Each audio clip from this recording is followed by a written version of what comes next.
par la suite.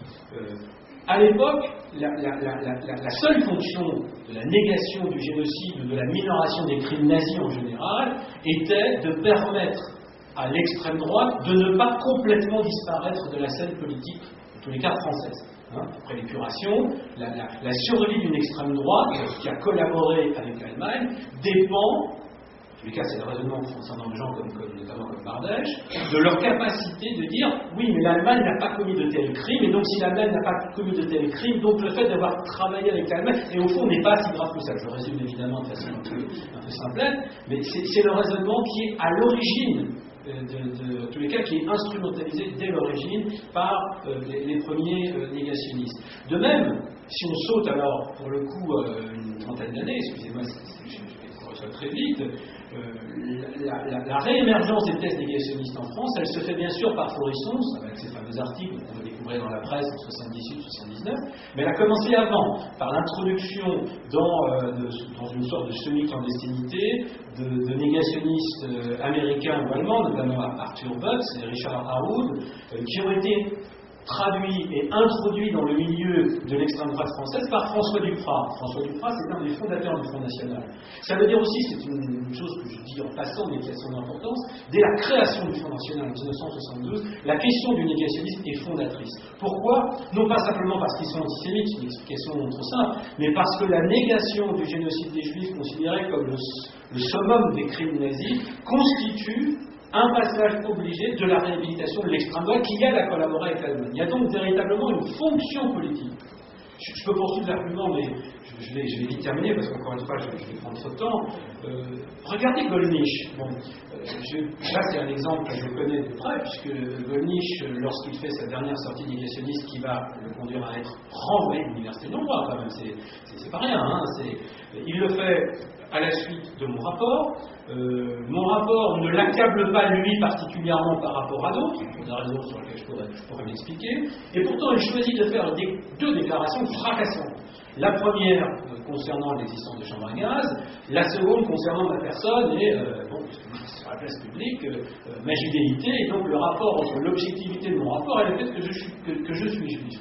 J'étais, je l'avoue, assez stupéfait par la violence de l'attaque venant de quelqu'un dont j'avais cru comprendre qu'il avait été plutôt en retrait sur ces questions pour des raisons tactiques. Et je me suis demandé pourquoi lui, et pourquoi à ce moment-là.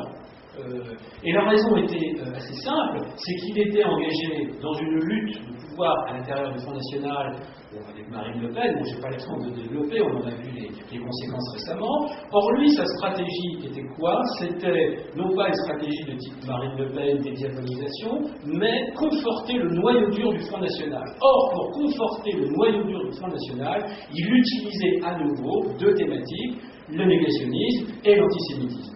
Et ça, c'est tout à fait frappant. Dans d'autres circonstances, probablement, il ne l'aurait pas utilisé. On retrouve la même logique. L'argument négationniste, tel qu'il se développe, en tous les cas dans un certain nombre de mouvements politiques, a toujours, quelque part, une fonction. Voilà. Alors, ça, c'est un des premiers points. Je prends encore 2 minutes. Donc, c'est la question de la déculpabilisation de l'extrême droite et la possibilité de lui redonner une légitimité, que ce soit après-guerre très difficile, que ce soit dans les années, début des années 70, où là ça apparaît comme un phénomène au fond perdu d'avance, mais qui peut penser que le parti de Jean-Marie Le Pen de 72, qui fédère des tendances d'extrême droite extrêmement minoritaires et isolées, va aboutir au parti que l'on a connu dans les années 90. On n'en sait rien. Mais il y a bien là une stratégie de conquête dans laquelle le négationnisme est niché au cœur. Donc si on veut comprendre le détail de Jean-Marie Le Pen de 1987, il ne vient pas de nulle part. Il vient d'une tradition qui appartient en propre au Front National, au moins une tendance du Front National.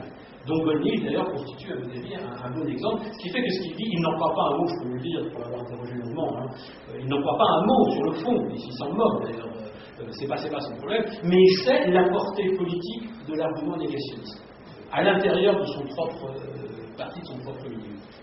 Bon, il y a une deuxième question sur laquelle je vais pas m'étendre. Pourquoi le négationnisme prend dans l'espace public, en ce sens qu'il suscite l'intérêt? Le Monde va publier un article de Florisson, le Matin de Paris va publier un article de Florisson, ça va déclencher des polémiques qui aujourd'hui d'ailleurs seraient impensables. On n'imagine pas Florisson publié dans un journal comme Le Monde. À l'époque c'est le cas. Il y a, je crois, c'est un argument très très général, on est dans un climat, dans les années 70, qui est une sorte de remise en cause tous azimuts de toutes les idées reçues, de toutes les idéologies, de toutes les constructions historiques données. On a mis en cause par exemple, ce qu'était l'histoire de l'occupation, on a remis en cause ce qu'était l'histoire de la résistance, on a réévalué ce qu'était l'histoire de la collaboration. Et bien c'est à ce moment-là que Florisson va considérer qu'il y a un espace pour lui, non pas pour dire quelque chose de nouveau, il ne dit rien de nouveau, pratiquement ces théories ont été forgées à la fin des années 60, elles n'ont pratiquement pas bougé, il s'inspire lui directement de Paul Rassigné, mais il y a un espace pour s'implanter dans l'espace public, et jusqu'à aujourd'hui, jusqu'au procès contre cet intérêt et cette capacité, même minoritaire, même marginale, à exister dans l'espace public ne s'est pas démenti. Puisqu'il continue d'exister au procès auquel j'ai participé contre Robert Badinter. Et c'est tout à fait frappant de le voir encore, je ne sais pas quel âge il a, 80, voilà, être toujours devant les caméras, sachant qu'en gros tout est perdu. Je ne crois pas qu'il ait eu l'idée, peut-être je me trompe, de pouvoir éventuellement gagner ce procès, mais cette capacité et le fait que lui sait qu'il y a une capacité à pénétrer l'espace public parce qu'il y a une écoute me paraît fondamental et me paraît dater de cette période. Et enfin, je vais terminer là-dessus. Là, je reprends des textes qui ne sont pas de moi d'ailleurs. Je reprends notamment ce qu'a écrit Pierre-André Taguieff, qui me paraît n'avoir pas pris une ride, il a écrit il y a longtemps.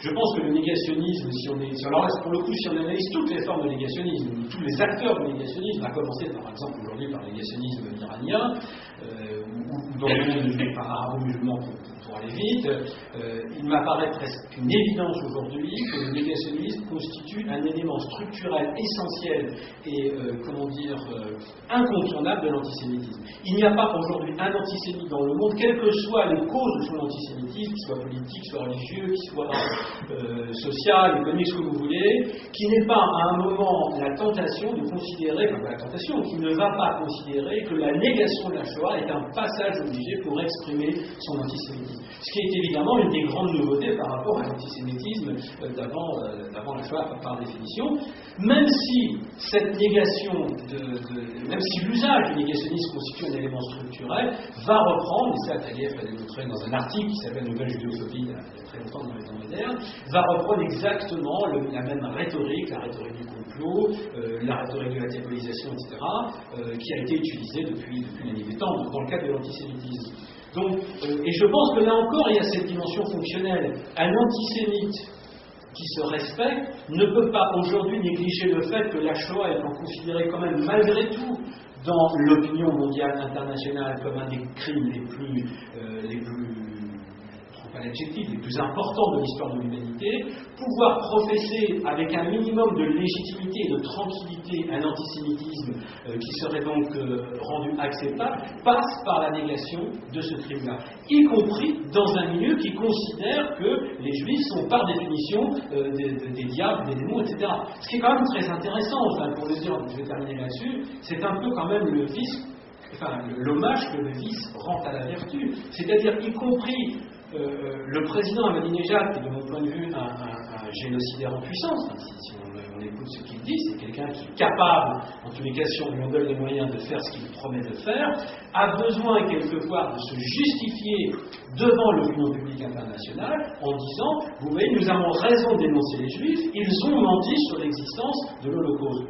Un authentique antisémite qui n'aurait absolument aucun problème vis-à-vis de l'idéologie qu'il professe n'aurait pas besoin de passer par cet argument-là. Il y a, et ça c'est quand même très important, pourquoi je dis ça? Parce que je pense malgré tout c'est un des espoirs qui restent dans la lutte contre le négationnisme. Un antisémite aujourd'hui ne peut pas se présenter comme antisémite impunément sans passer par la négation du génocide des Juifs.